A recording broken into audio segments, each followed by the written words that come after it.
અમદાવાદ રખિયાલમાં આવેલ ખાનગી સ્કૂલમાં ક્લાર્ક અને શિક્ષક પર છરી વડે થયેલા હિંસક હુમલાના વિરોધમાં તથા સ્કૂલોમાં દિન પ્રતિદિન અસામાજિક તત્વો દ્વારા સ્કૂલ સંચાલક, ક્લાર્ક, કર્મચારીઓ વગેરે સાથે ઘટનાઓ કાયમી બનતી હોવાને લઈ સ્કૂલને સંચાલકને શિક્ષકોને અસામાજિક તત્વોથી રક્ષણ આપવા સરકાર ખાસ એસઓપી બનાવે તથા યોગ્ય કાયદાકીય રક્ષણ આપે તેવી હેતુથી ભાવનગર સહિત દરેક જિલ્લામાં સ્કૂલ સંચાલકો, શિક્ષકો સાથે જિલ્લા કલેક્ટર કચેરી અને ડીઈઓ કચેરી ખાતે આવેદન આપી રજૂઆત કરી હતી, જેમાં મોટી સંખ્યામાં સંચાલકો અને શિક્ષકો ઉપસ્થિત રહ્યા હતા. પણ હવે એક પરિસ્થિતિ એવી બની છે કે બહુ જ લોકો આ રીતે વધી રહ્યું છે. દેશમાં તો થાય છે ને આ પ્રકારની કે ભાઈ પિસ્તોલ લઈને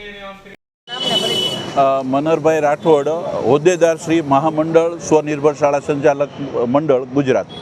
આજે અમે ભાવનગર કલેક્ટર કચેરી ખાતે આવેદનપત્ર આપવા માટે આવ્યા છીએ. ભાવનગર સ્વનિર્ભર શાળા સંચાલકના સંચાલકો, વિવિધ શિક્ષકો અને હોદ્દેદારો આજે આવેદનપત્ર આપવા આવ્યા છીએ. એનું મુખ્ય કારણ એ છે કે શાળાની અંદર અસામાજિક તત્વો દ્વારા વારંવાર શાળાની અંદર પ્રવેશ કરી અને હુમલા કરવામાં આવે છે અથવા તો શાળાની અંદર શૈક્ષણિક કાર્ય છે એની અંદર ખલેલ પહોંચાડવામાં આવે છે. તાજેતરમાં અમદાવાદની અંદર નૂતન ભારતી સ્કૂલની અંદર શિક્ષક પર છરી વડે હુમલો કરવામાં આવ્યો. આ પહેલાં પણ ભાવનગરની અંદર પણ આવી ઘટના બની છે. ત્યારે અમે સરકારશ્રીને આવેદનપત્ર આપી અને એવું જણાવવા માગીએ છીએ કે શાળાની સુરક્ષા માટે ચોક્કસ એસઓપી ઘડવામાં આવે, શાળાને રક્ષણ આપવામાં આવે અને શાળાની અંદર અસામાજિક તત્વો પ્રવેશી રહ્યા છે એના ઉપર નિયંત્રણ લાવવામાં આવે. અને આ બાબતની અંદર ટૂંક સમયની અંદર અમે મુખ્યમંત્રીશ્રીને પણ મળીને રજૂઆત કરવાના છીએ અને આ બાબતમાં જો ગંભીરતાથી કોઈ કાર્યવાહી નહીં કરવામાં આવે તો ટૂંક સમયની અંદર શાળાઓ બંધ રાખવા સુધીની કાર્યવાહી કરવા માટે અમે લોકો મક્કમ છીએ.